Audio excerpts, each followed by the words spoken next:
Hey, we're Tiger Balm. Like a little hand. Reach out. So cute. Welcome back, everybody. Inside the Music. I'm your host, StereoRuss, and I'm here with the one and only Tiger Balm. This is a new one for me. So we're here at Catherine North, and this is the first time I've had more than one person in this setup, and so we've changed. We're in different chairs. We are on the couches. I just want to say thanks so much for taking the time. I know you came from Toronto, Ontario, all the way out to Hamilton. I just want to say before we hop into things, like, thanks so much. Thanks so much, Russ. So for those that haven't heard the show before, we we interview musicians, artists, etc. We learn about their music and kind of life and life and music and all that. And so let's hop into things. Your band is Tiger Balm. We have Danielle, we have Esther, we have Yang, and we're missing a fourth member of the cast. Who are we missing today? We're missing Anda today, who is unfortunately sick. Yeah, we wish you well, Anda. Yeah. And for those who haven't heard your music before, you describe yourself as like indie, pop, rock, but it's so unique because you have different instruments than normal. So why don't you guys do your own like bit of roll call, who you are and what you do in the band? Sure. I'll go first since I'm holding the mic. My name's Yang, and I'm the drummer of Tiger Balm. And we all sing backup vocals on each other's songs. So I also sing a little bit of backup. And outside of Tiger Balm, I'm a freelance percussionist, arts administrator, live audio technician, focus puller, used to be a sausage seller, many things. Yeah, that's my role in the group. I'm Esther, and I play the guitar, and I sing, and I songwrite, and we all share songwriting in the band. So Yang is next up on bass to bring a song. So our debut album project features myself, Danny, and as lead songwriters. And I'm Danielle or Danny. I play vibraphone / mallets and sing in the group. Outside of this, I am a photographer and a teacher as well as a musician. And so wearing many hats, but Tiger Balm member is one of my favorites. Yeah. Love it. I think that's it, right? Yeah. So we got vibraphone, guitar, drums, and we're missing Our harp player and Harp. other lead vocalists. and other lead vocalist. Yeah. So Anda plays the harp, She does. which is what an interesting collection of musicians and music. And I think it's really interesting when I listen to your songs. No song really sounds the same. Like, yeah, there's obviously similarities, but they're also different. So just from hearing your introduction, everyone kind of brings a new song to it. Like, how does that work? Yeah. So I think in our first like album cycle, we all sort of had like our own songs from our different collections or vaults, and we just like brought them into the group and being like, what do you think about this? And that's kind of how we started. And for me, actually, my songwriting debut was through Tiger Balm. I never songwrote before this. I thought it was scary. I hated my music, and then I was like, oh, actually, I have 2 songs I don't hate. Why don't I bring them to the group and see what happens? And so I think because of that, we came from like our own musical like styles and inspirations. And that's why the first album was so different in terms of sounds. And then, yeah, I think that's kind of how we would start. Do you have anything you want to add to that? We describe ourselves as a collective because yeah, we've all kind of potluck style brought songs to the group. And for this next era, we're going to be doing a lot more co-writing and exploring what the overlap of all of our individual styling sounds like. That sounds pretty natural. Like, you know, you come to a group of people and you're like, you don't want to show up with nothing. It's like, I got a song, right? And then eventually that well does run dry of like basically completed ideas. So then I have an idea now. We have to form it together. Does that sound accurate? Yeah, I think one of the things that I love about Tiger Balm is that well that you're talking about, it never really runs dry because we take turns in all these different roles. So say like Esther is bringing a song that she's written, we'll all help arrange it for our instruments. And so no one person has to be an expert on everything. And we can all take turns contributing to the arrangement, like commenting and bouncing ideas back on the songwriting. We have a a couple bass players that we collaborate with who are really wonderful at, just being supportive of our music. And I think we're able to do that because we're so comfortable with each other. It's a band. We were actually talking about this in the car on the way here. We really, in our band, like uplift each other, while feeling comfortable enough to center our ideas, and have those really supported. And it's very different from some of the other experiences we've had in the pop industry, where it can feel like everyone is fighting for limited resources, or like always trying to be seen as like special or unique, which is not inherently a bad thing. Like there's a lot of people who deserve to be heard, but in our band we find that we uplift each other as much as we uplift ourselves. So yeah. So I'm curious about like specifically with your drumming, Young, because when you think of who's in the band, and you kind of already alluded to this, there's no bass player. And so when you play live, do you always bring in a bass player to play with, or do you sometimes play just the four of you? Like how do you manage that? We do have two bass players who've learned all of our music, who we've worked with for many years now, Brandon Davis and Mira Rizelli, who are both Toronto musicians, and they're awesome to work with. And Brandon, especially, in many scenarios, we've been like, okay, here's the song, Brandon, and he's like, here's the bass line, in a very like calm, like I got you kind of way. And for me, I think in terms of like developing the drum parts, they only end up making sense and get flushed out when the bass player is there, because that's the person that I want to lock in with, like, rhythmically. Right. Yeah, that's kind of my thought on that. So it's not quite done until the bass line's in. So at any moment, someone's bringing in a different song. Is that kind of how it works? And then try and paint this picture for me, because I've watched a bunch of your videos online, which like your live performance is like really amazing. It's really fun to watch, and there is no like front person per se.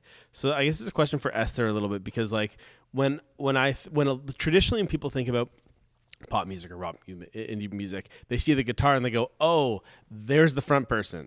Do you find that happens a lot in this band?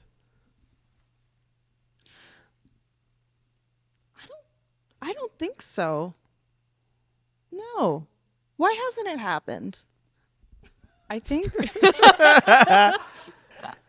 I think maybe part of it honestly is like, no, I think in the past, Esther has her own artist project, Esther, ESTYR. And in the past, I think that when we were emerging as Tiger Bomb, like we would often get linked with Esther, because you were the one, I think, with the most prominent like music and singer-songwriter career at the time, and you still are, I would argue. My 80 Bandcamp sales. 80 Bandcamp sales is a lot of 80. That's good. Yeah. That's good. Actually, it might not even be that much. Don't sell yourself short. You also like are part of a lot of like songwriting groups, and you just want to know, didn't you just win a thingy too? Like, I won a thingy. What did you win? won a Can we share what you won? Yeah. I was just in a cohort, it's called First Up or Up First. I'm pretty sure it's First Up. Okay. And you won. Congrats. I mean, yeah, it was a mentorship cohort. It was really nice. Oh, that's highly nice. recommend. Great. Yeah. So I think for a while, like with Esther's like presence in the music industry, like people would always be like, oh, like, Esther, Tiger Bomb. And now I think that we have our group is a little bit more established. Part of it, I think, is the stage setup. Like you are off to the left, I'm off to the right, and then Anda, our harp player, is center. Mm-hmm. But I don't know if people think of Anda as like the face of Tiger Bomb either. I feel like we have sort of like this, like One Direction or like a K-pop group, like where there's a member for everybody sort of vibe. Like I feel like that's one of the appeals of Tiger Bomb is like there's someone for everyone in this group, I think. Yeah. I also think it's our uniform. We all wear this like sort of punchy mid-century red, chili gumbo red. And because we all wear the same color, I feel like we look like we're all playing for the same team. Maybe that's what it is. Yeah, kind of like a Kiss situation minus the amazing makeup. Yeah, and for those who haven't seen you perform live or any of your stuff, like there is that, to use your words, that gumbo red. And your album cover, the words Tiger Bomb, is that red. a lot of your videos, a lot of your promo is that red. I got to know, like, how did you come up with that idea? I think it's amazing. I think it brings a lot together. I want to know the backstory on that. I have a little bit of a background in marketing, and we started out with 2.5 Finnish people, and I was half a Finnish person, a whole person A whole person. who's wholly Finnish, but also half genetically Finnish. And then there were 2 other Finns in the group who were related, actually. And when I started adding Asians to the group and Asians started to sort of join, I was like, wait a second, there's something happening here. This is unique. And I'm not very like culturally informed, so I wasn't aware of K-pop at the time. And I was like, this is so cool. Like, we're all Asian, like femmes, gender minority. And I've always had a hard time connecting with my Chinese heritage. So I think I resolved that deeply psychological issue through marketing. And I was like, instead of developing sort of like a really deep organic connection with my heritage, why don't I start a team? No, I'm joking. Well, we were brainstorming ideas for the band, and I was really excited that we were all sharing certain like identities, intersecting identities. And so like I grew up with Tiger Balm, the ointment. I was actually just lactose intolerant, and I didn't know it at the time, but I constantly had a stomach ache because it was the 90s, so milk culture was like big milk. Oh yeah, was really they pushed milk. Milk was pushed up on I us. was like, if you don't drink this, you will die. I knew about osteoporosis from a very young age. And then so in the very early days, we were sort of improvising outfits, and I hate deciding what to wear. I really am enamored by this idea of sort of like minimizing decisions. And so I was at the Parkdale Salvation Army, which is a neighborhood in Toronto, and it was the Boxing Day sale.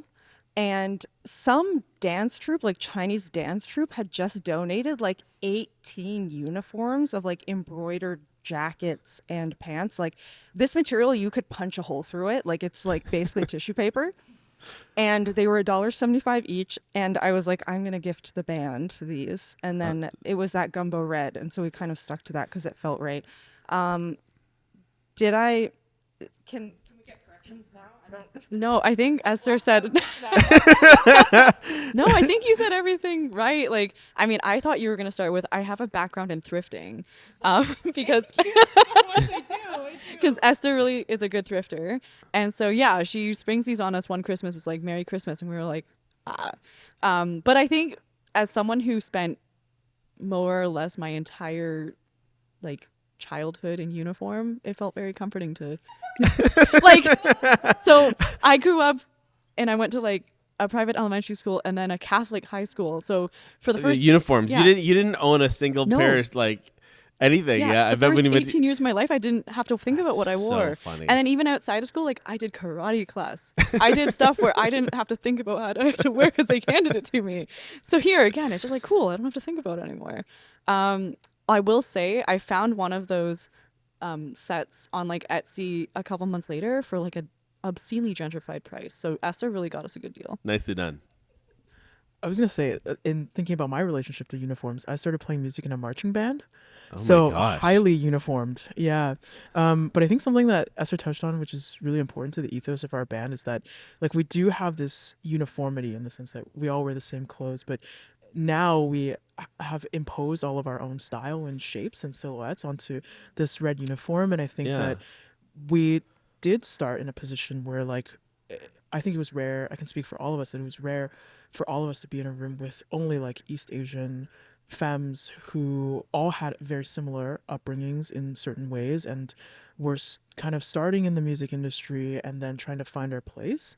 And so in that moment, like having a sense of team or a sense of like building trust with each other was really important. And as we've been a band for 5 years now, 6 years now, for an eternity now, after an eternity you really develop a sense of trust with one another, and I think we've like the outfits are kind of like a metaphor for how we've grown to individuate but still have this common ethos and shared bond with one another. Yeah, I think your uniformity that you describe really touches on the idea that you are a cohesive unit, but you're also unique, and the uniqueness also like it also blends on what I said before earlier, where like you're just not keys, guitar, bass, like it's like uniform but also different and unique, and it's like whether you did that on purpose or not, well done. I wanted to ask Danielle. I wanted to ask you a question. As you play the vibes, Yes. the vibraphone. For those that don't know what a vibraphone is by name, what's a vibraphone? Yeah. So I guess another lore drop. I used to play vibraphone in the band. Actually, it's funny. I bought a vibraphone to be in Tiger because You're like, yeah, I have one. Quickly. yeah, I'm pretty sure that's exactly what happened. Because Esther, we jammed once, and I still had access to like my school instruments. Oh right. And then she was like, "Oh yeah, like this was so fun. Like we should do it again." And I was like, "Yeah." And then I was like, "Dang, I have to get my own instruments." I don't think I knew that. No. You know when you like lie on the job, you lie on the resume to get Oh the yeah, job. yeah. Like yes, I have that. Yeah. You didn't have to lie. You were already in. I didn't know that. We didn't have an eternity of trust building yet. And so so sorry to answer your original No, question. yeah. A vibraphone is a metal mallet instrument. It's got metal bars and it has resonators and it also has a pedal.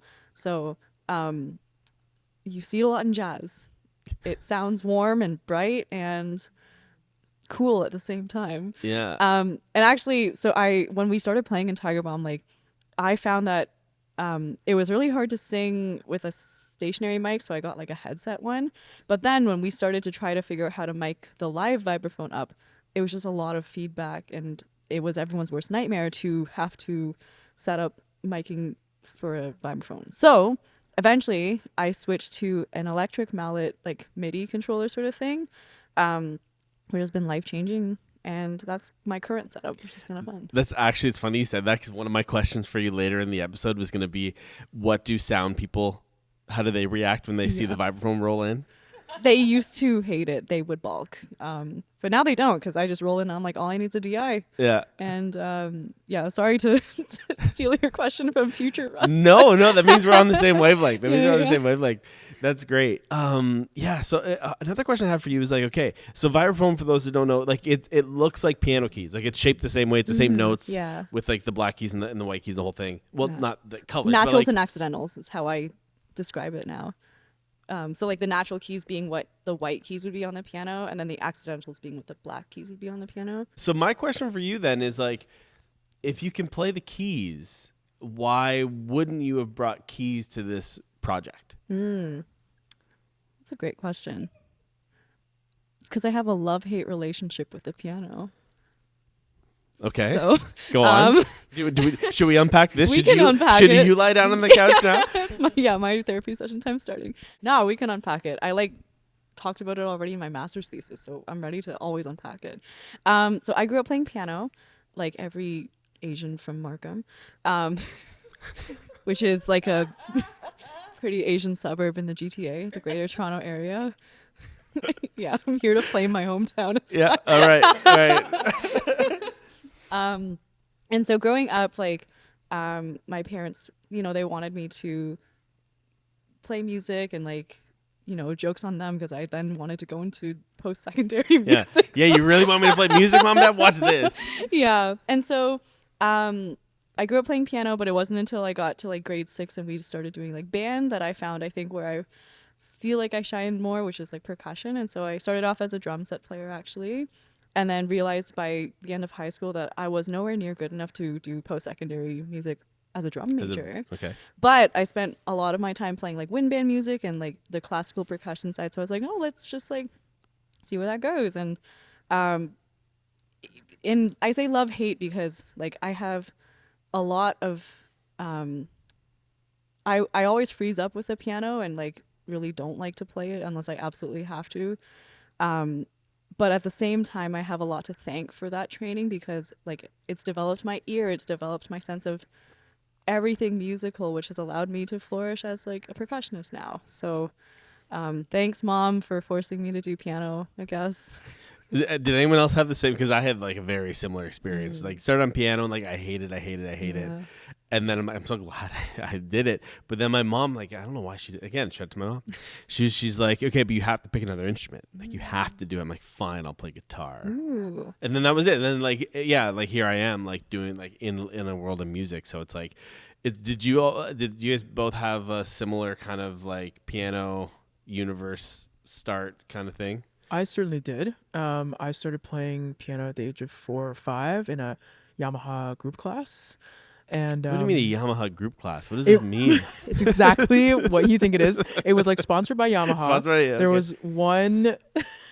Sorry to this one piano teacher who had to teach beginner piano to like 25-year-olds at the same time. 25-year-olds, not 25-year-olds. 20 little Space, children. 5-year-olds. Yes. Who were learning piano for the first time and was like, oh my God, buttons, smash. You know what So, that reminds me of? It's like, you know when you have those dreams where you're almost awake and you're like, you can't quite? Yeah. Like, that's what I feel like that teacher would be like. Yeah. Anyways. And I really liked it. Like, and what I liked was I liked my teacher. I liked that she was really nice, and I liked that she was patient, and I liked sound, that I could have like responsive sound.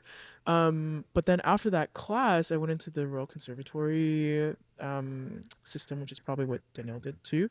And it was just like highly structured. I really didn't like my teacher. I really didn't like classical music. And so I quit around age 10 and then started playing in the marching band shortly after. And I liked the marching band because of the community and the structure. And I thought wind band music and marching band music was like way more exciting. So I'm a pretty like amateur piano player, but similarly very thankful for the musical foundation. Yeah. Mhm. This is sponsored by Yamaha, by the way. Yamaha, if you're listening, we need 4 keyboards. Or just Please. one really long one.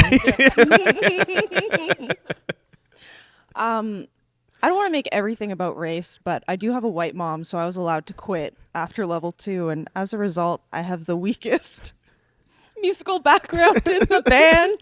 I bring the vibes, Yeah. but not the No, vibes. she brings the vibes. Yeah, she brings the vibes. Oh, I'm I so bring- confused. But I had a really hard time with like structured music learning environments. I know they are inherently challenging, but I just couldn't do it. So I went the other way. Yeah. I'm not quite sure. So I have a question about your guitar playing though. So I've listened to like your album a bunch of times, and I obviously and I've seen videos of you performing live. Acoustic guitar is primarily where you gravitate to, but I also know there's a lot of spots on the recordings where you go like real fuzzy heavy guitar as well. Like I hear that. So I want to like where when you're kind of like improvising on your own or kind of writing, like what do you normally kind of gravitate to? I am not truly an instrumentalist. I would really identify as like a singer-songwriter. I do it in service to the band, and I'm happy to do so. But that definitely has been like Yang said, we uplift each other, and these two uplift me and Anda to play the guitar. I will ask the songwriter, the lead songwriter, what instrument will service the song better and play that. In my individual writing practice, I prefer to write on the piano because it's easier to find different chords for me. Mm-hmm. And then I'm currently in an acoustic guitar moment, but it does shift. Yeah. I love a chorus pedal. You guys are reading my mind. One of my questions was going to be, if you had a pedal, what would it be? It would be a chorus pedal. Why a chorus pedal? I like more lo-fi sounds. I like how a chorus pedal sounds like multiple voices and frequencies operating together. Yeah. And that's what I really like in music. Like, especially in my solo project, I like a lot of like thin layers overlapping to create like a feeling and a vibe, more ethereal. So I think that's why I like the chorus pedal. Cool. Also, it's more forgiving. So Yeah. if I'm not quite nailing it, that helps. You got the chorus pedal to back you up. That's why I started using a compressor. I don't know if you ever dabble into that, but it's like, I'm not quite hitting these notes. Turn the compressor on, like I hit all the notes. Yeah. So and that kind of leads me to, I guess, a nice segue into the real star of your band, which is the Harmonies. And it's like, well, yeah, everything is in service of the song. The song for me, like layers and layers of harmonies and sounds. And like, I want to know, like, is there one of you who's like the harmony? I don't know. I couldn't think of the words. Harmony master. Maestro? That's maestro. Yeah. Danielle. Okay. Danielle's the harmony So you know, maestro. you know Yeah. where I'm going with this, right? I'm just going to toot your horn, Danielle, for you because I think that Danielle, out of all of us, has such an excellent ear for arrangement in terms of vocal harmony. I think that, like, actually, Danielle, Esther, and Anda all play music in the church. And so I think through that experience, I really noticed it because I did not have that upbringing in singing. And so I really noticed that you three have a really natural, like, this is where my voice fits. And this is where I can harmonize and where I can emphasize the music, which is really beautiful. And then I'm like, okay, I'll just sing the melody an octave down, you guys. Just don't listen. But I think that, Danielle, you have like give us a lot of direction and focus in harmony and also trying out alternate harmonies. And that really like, I think it is like one of the most unique things about our band and that people really comment on. It's like, wow, it sounds so lush and you guys blend so well. And sound people are like, oh my God, I have to mix all three voices all the time, plus this vibraphone, plus this harp. So yeah, but any comments on that, Danielle? Thanks, Jan. Yeah, I mean, when I started going to church, like I had already a lot of like musical foundation. And so naturally, eventually I wanted to like, make music in church. And so I remember when I was learning how to be a vocalist, I just had this one lady sing harmonies into my ear for a year. So that's how I learned how to harmonize. And then since then, I've been that guy. I never stop harmonizing, and it's insufferable. But I think because of that, like I do have like I have a really like an appreciation for it. And I think part of it though with our group is that like between Esther, Anda, and I, like our voices are all distinct and different, but like we also all know how to blend. Like Esther as a backing vocalist is so fun to sing with. And Anda had like you both had taken voice lessons. All three of us now have taken voice lessons at this point. And so like just to hear what everyone's capable of and hearing how they all fit, I would say typically like in our sandwich, I sit at the bottom. I feel like I have the lower voice, and then I find you're in the middle, and then Anda's usually on top. And so part of it is I think just the natural inclinations that our voices take are part of, I think, that uniqueness where like, yeah, like hearing Anda sing her soprano notes is just It's really nice. incredible, right? Yeah. Sorry, I just want to take a second to shout out Anda's singing voice because she's has trained to sing opera. So she has done a lot of like classical training, and there was a period where she was like singing arias and doing pull-ups or something at the same time. She just has an extremely strong core. So my yeah, very gosh. impressive soprano. Yeah, I want to talk a little bit about Anda. It's hard to speak to someone who's not here, the fourth member of the band. And yeah, like her vocals are great, and he plays harp, which I had a whole bunch of harp questions that I just threw in the garbage. So I'm going to switch it up. I'm going to ask this question: If Anda couldn't show up for a gig and one of you had to play harp, who would step up? Okay, so what I think would happen is I would find a harp patch on my DAW, like my digital audio workstation, and program that. But it would not be the same at all. I don't think any of us could physically play the harp because I've tried and it's hard. But if we had to like make the sound If you had happen, to make the sound, you could make it work. yeah, I would put it on my vibes. Yeah, my vibes. But I'm open to other responses to this. I think my hubris says that I could do it. I'd have to practice a lot, but I think in my life I often get handed an instrument that I've never heard of, and like, oh, you have to play this on stage in rehearsal in like 5 minutes, so figure it out, and you have to take a solo. But also we did have this discussion once because sometimes like not all of us are available for a gig, or like we can't get our bass player, and so like Anda also plays piano, and so we had discussions of like, okay, so if Danielle plays a harp patch, then Anda can play synth, and then Jan can play bass real quick, and then Esther will just carry us through this whole gig or whatever. But we have done gigs in like smaller configurations and like with just Danielle and Esther and Anda, a stripped down gig, and we also have done shows where like one of the main singers is not there, but it just doesn't feel right. And actually, we started dialing back a little bit on shows that we couldn't all commit to because the the sound is not quite there. But more than that, the like feeling of togetherness is not quite there. So yeah. Yeah. It brings up another question I had about like playing gigs. So I've seen a lot of your videos online, some really interesting stuff. And also I think what's interesting about your band and the instruments that you bring and the vocals and everything is that you can kind of play anywhere. Like you could play a bar, you could play a theater, you can play a street festival, you can play like a main stage anywhere. So I'm just curious, like, are there any like standout, like odd or unique places that you performed? Our first ever show was in Guelph at a vintage shop. We were like surrounded by clothes, wearing our overalls. And I think that one stands out to me, but I'm sure there are others as well. We got contracted in the very early days to play at an Anglican church 3 times. And there were like 20, 50-year-olds in the audience, and they were all delightful. One of those shows I mixed and played at the same show, and it was in the middle of summer outdoors, and it was horrible. I think I scrubbed it out of my mind, but we did a great Whitney Houston cover that day. I remember.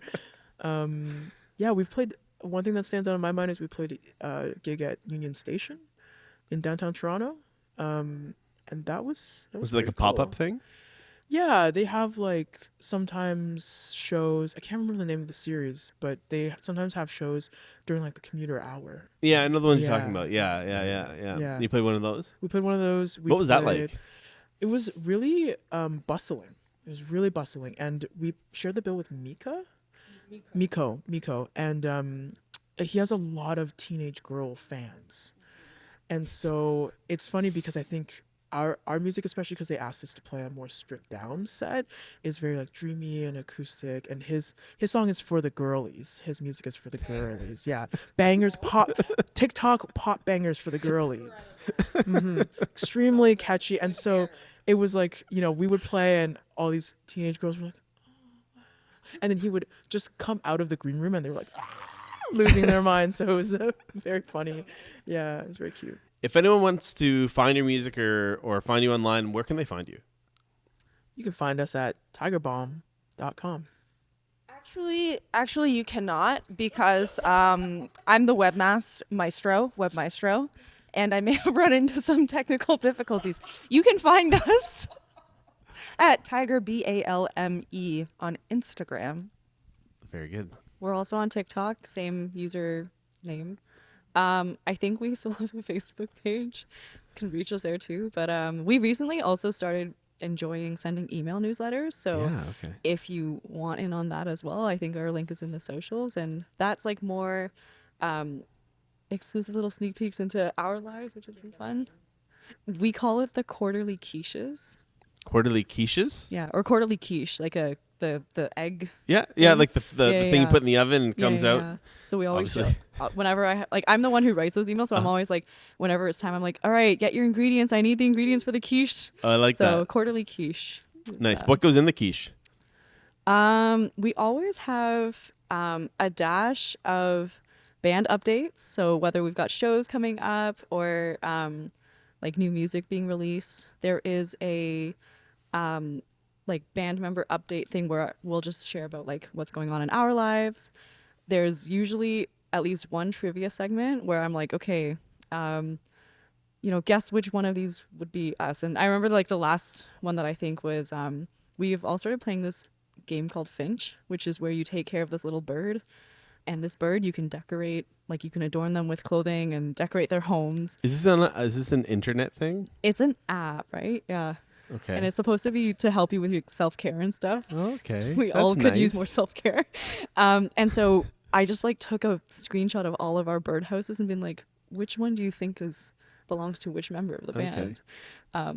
So usually silly things like that, but also sometimes we try to like pitch shows and just anything that our followers on socials would want to get, but maybe people don't have socials, so try to be inclusive that way. So you all also have something that you just recently updated, I hope in the quiche, but certainly it's a new song, but an old song.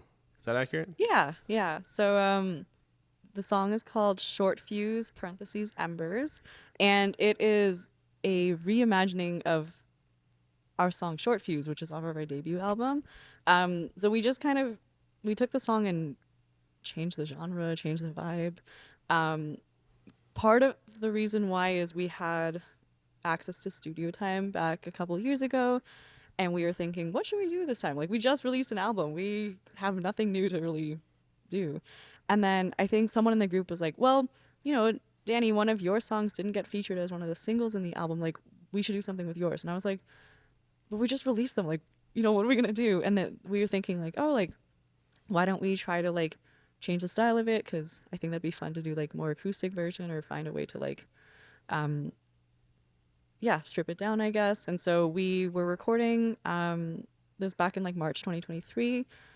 We got to work with Dee Bajwa, who's a producer in the city, and we kind of just left the song in the vault for a while, just because I personally didn't really know what to do with it, and we didn't really have any plans for the Because release. you just released an album, so what are you going to do with this extra? Yeah, okay. And we also just needed some more time to mix and to master, and eventually the song got done like this past summer. And so I think as we've been talking about a new album, we were thinking like, oh, like, we've got some stuff, like we just over the years we've acquired like and accumulated either performance videos or things that we were like, this sounds good enough that we think we could release it. And then I was like, don't we have a song from 2023? Exactly, we dusted it off. And then I thought it'd be cool to like kind of market it as like actually Anda is the one who's responsible for the name, because I forgot what I wanted to name it, but she wrote back to me and was like, hey, like, I think it'd be really cool if we called it like Embers or something, because this idea of like fire and the metaphor of like a candle being a part of your song, like, maybe we can talk about how it's smoldering, the way like it's supposed to be slower, more muted, like maybe you could bring that in somehow and it's a little more timeless. So we have Anda to thank for the name and the press releases, because Anda's an excellent writer. So yeah, that's that. Anything you two want to share about it? I completely forgot about it and recording it. And when I heard it, I was like, oh my God, did I play that? Did I sing that? And like shout out to Dee for doing such a great job with the production, especially the vocal production. It sounds extremely lush. So if you haven't heard it yet, we'd love it if you'd give it a play. Yeah, it's a great song. Oh, did you want to add to it? The original name was Short Fuse brackets Sad Core. No, don't cringe. It's so us. But it also isn't. I feel like 12-year-old emo me would have loved a name like that, and thank God we didn't listen to her. Like, that's so funny. So that was your song, Danielle. Yeah. So that was, I wanted to say, whoever wrote the song that was in 5, that's my favorite member of the band. That's it. Like, yeah, that's like any song. As soon as I heard the beat, I'm like, yeah, we did it. We did it. It's 5. Well done. Thank you. Where did that come from? I'm curious. Honestly, I listen to a lot of like prog rock and math rock, and being like Young and I went to school together, and we love a good odd time signature. So I think part of it I think was me wanting to be unique in my songwriting a little bit and do something a little different, but part of it also was like from my own influence of like listening to like Covet and listening to like Animals as Leaders, like groups that really mess with the time signature, and figuring out how to fit that into my own stuff. Yeah, it's nice when it happens, because sometimes I find, because I'm also a prog guy, so when I'm writing, sometimes I want to try and write something in an odd time signature, and it always feels that way. But it's nice when it accidentally happens. You're like, 11, nice. Yeah, for sure. Yeah, and so for obviously like being a trained drummer as well, like that was no problem, easy to come across. Well, it was super easy because Danielle's also a great drum set player, so she was just like, try this, do da do da do da do da, and I was like, oh, so easy, such a well written drum part, yeah. But Yang also is a great drum set player and has developed their own sound and voice over the past couple of years, I'd say, especially playing in the band. And so every once in a while, like when we perform this, I feel like you come out with like a new fill. You come out with something new that really brings new life into the song. And I remember like at a past performance, I think this past summer, I like literally had to look back and be like, and I like almost missed my cue for the next part because I was just so blown away like by what you did. Yeah. Thanks. Sometimes I feel like I'm flailing back there. Sometimes I feel like I'm succeeding. Yeah. But yeah, I think when I got asked to be in Tiger Bomb, the band had already been around for a couple years, and I was finishing up my master's at NYU and in classical percussion, which is very different from like a drum set, like a drum set schooling or going to like a jazz school kind of thing. And Danielle was like, when you get back to Toronto, you're going to be in this band now. And I was like, oh, great. Okay. And then she was like, you're going to play drum set. And I was like, oh, okay, great. And at that point, I had really only played, like, I would play along to like ABBA Gold, like every day because I love like that kind of just uppity, repetitive pop drumming. But I was like, oh, I really have to like work on, like, figure out how to improvise and also like compose on the drums, because I think that's was really needed in Tiger Bomb. And then for the first few years, I've just felt this like deep insecurity around playing drum set, actually, because I had not had formal training on it, but had all these other like musical skills. And then so I really appreciate that compliment about developing a personal voice. Yeah. Well, Yeah. I hear it too, actually, in a lot of your songs. You know, a lot of times, obviously, the other songs aren't in 5; they're in 4, and in more traditional time signatures. And it's really interesting to hear your drum beats, because you could have just easily done a 4 on the floor, but you don't, and it really feels like you're, I don't know, composing something. Yeah, I think when people talk about drum influences, often they name like specific drummers that they like to emulate, like Steve Gadd or like Larnell Lewis, like all these great drummers. And I think that that's a great way to learn, is like to emulate people. But for me, I find like I have those people for myself as well, but I find myself like drawn to music where the drums are really a supportive voice, or like, and playing mostly orchestral percussion or like contemporary percussion. I find that I'm just in a lot of support roles where I join the orchestra or join the ensemble as a texture, sometimes a timekeeper, sometimes a groover, but often as a texture. And I think that in order to highlight the harmonies and the lushness of the rest of the band, sometimes the drums need to be out of the way. Sometimes it just needs to be a cymbal swell or something. And I think that we'll hear a little more of that on the next album as I contribute some instrumental tracks. Yeah. Are we doing any, when you play live, are there any drum solo moments? There at the start of Save and Face, I do a short drum intro and then yeah, play a bunch of fills everywhere. Yeah, to push the music along. Nice. We did do a residency a couple years ago, an 8-month residency, where we each came out of the residency with a new song. And it was really daunting for me because I'd never written music with lyrics, and I kind of didn't write music at all. But I brought to the group a song that was based out of improvisation and free improvisation, and led us through a few instrumental improvisation games and exercises. And I think we all really enjoyed that as a very different process to writing music. And so in our upcoming album, I'll be writing a few instrumental interludes for us, which will feature drums and all the instruments in Tiger Bomb. But I'm hoping to bring also some found sounds and other percussion instruments that I play and really enjoy. Yeah.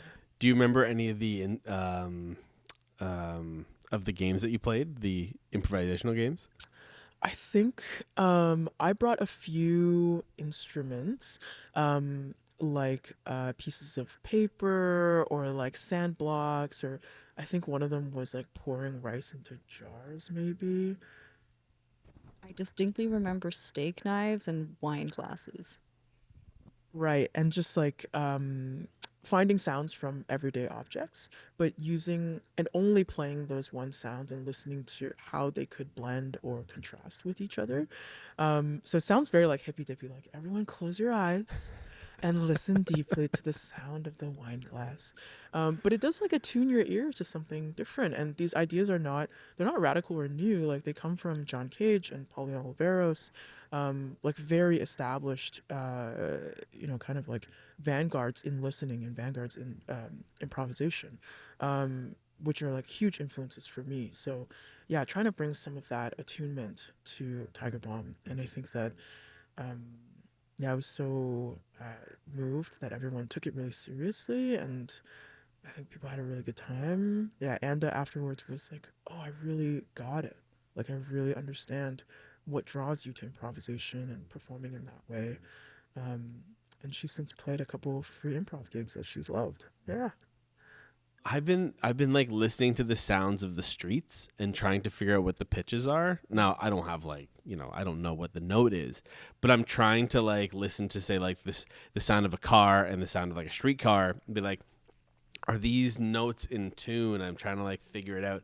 Is that kind of along the same lines as like the wine glass, like listening actually to like what that pitch is and the timbre and all that? Yeah, totally. It's both like the physical act of listening and parsing the sounds that we're hearing to something intelligible for us, but also a big tenet of deep listening is attuning to an environment or attuning to a space. So, like what you're doing with the streetcars and recognizing that and organizing noise for yourself as intelligible sound and understanding your own place within the soundscape.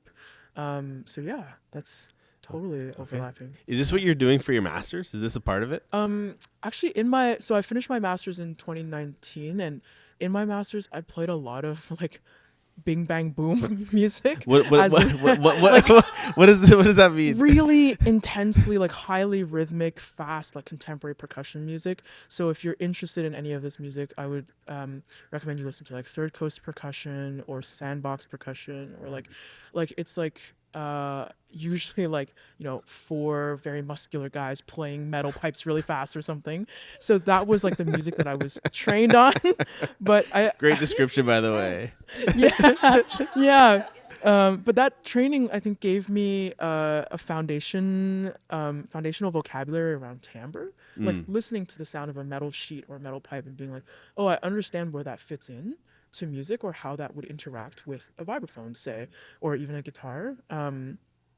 And yeah, just being able to look at things and be like, well, I can audiate that, and I can understand that as a sound that can contribute to music and not just a sound that I ignore or a sound in the background. Yeah. Yeah, I love that. Anyway, sorry, I realized later on in my musical career that I should have been a percussionist. That's like, I play guitar because I have to, but like percussion is like really where my world is. It's not too late, Russ. There's a drum kit right there. Exactly. That's after this. I'm going for it. Also, I feel like with guitar playing, you kind of already, you're a little bit there, because I feel like with the right hand, there's so much percussive potential already. Like, I don't know if you've heard of Marcin. Okay, he's this like Polish Gen Z guitar like TikTok star, but also like an incredible musician, and he's really big on the percussive like fingerstyle guitar playing. Yeah. So like, I mean, you're halfway there basically. Tiger Bomb, everybody. These are a fantastic quartet from Toronto. And I just want to say, as we kind of get near the end of this interview, it's been such a pleasure. And I know you're a quartet, but there's only 3 of you, and we're missing Anda. Anda, who can make it today. And so I wanted to kind of wrap this up with a bit of a game. We love games. We love games. So I have a couple questions I'm going to ask you. I'm going to ask, who is always the first person to show up to a rehearsal? What would Anda say? Anda would say Anda is the first person to show up to a rehearsal, which I find is often true. Okay, picture this. Ramrod straight posture, because her core is so solid and well supported. Her abdomen is probably like 6 inches thick because she's so strong. She's wearing a tiny little cute top because she always has the cutest outfits. And I think she would say Yang because we always practice at Yang's. And Anda is accurate, if anything. She's a journalist at heart, sometimes. Okay. Who would Anda say has the best stage banter? Esther, because I've heard them riff for 15 minutes on the same thing and it's funny the entire time and I don't know how, but it just is. So my answer for Anda is Esther. Once again, my answer for Anda is Anda. Because, well, I think that, yeah, I think she would actually say Esther, but I think that you two together, your banter just like dog piles onto each other and spins into this supernova of hilarity on stage. And so really, yeah, you two individually are powerful, but combined unstoppable. I think we both love to riff a bit to death. And one time Danielle got caught in the crossfire and we riffed the same bit for like a 3-hour road trip and Danielle was stuck and she couldn't leave. The doors were locked. Oh, Danielle's also driving, so there's that. And there's something deeply wrong with me, and I think the same thing might be wrong with Anda. So it just becomes like sort of an infinity mirror of riffing a bit, right? The riffs live on too. We still joke about them. Okay, last question. Last Anda question. If you were adding another instrument to the band, what instrument would Anda want to add into the band? Bass doesn't count.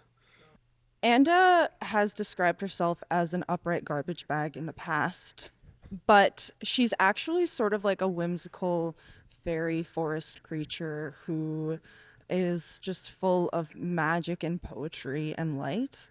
And so I think that she would advocate for something really whimsical, like the thing that you go like, no, oh, theremin, good vibe, yes. The wind chimes. Also because Anda has really good handwork. If you've ever seen her hands on the harp, it's very like Dexterous? there's choreo, there's hand choreo. Yeah. There isn't, but it looks like there's hand choreo because Yeah. she's so elegant. I think in listening to Anda's solo project, Night Dress, which you can stream on all platforms. Great plug. I think her music is like really suited for strings and orchestra, actually, like lots of string pads and even like timpani, like kind of dramatic percussion, brass chorus. And so I think she would elect to add a full orchestra to Tiger Bomb.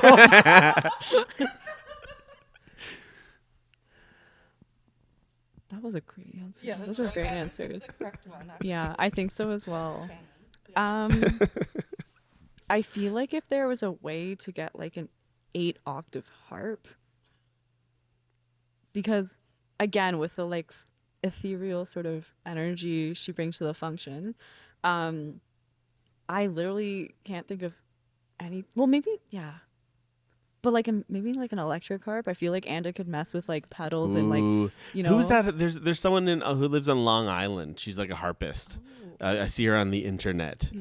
Anda probably knows who this is. And like it basically just like runs them through a bunch of different pedals and effects, and it's like really cool. Yeah.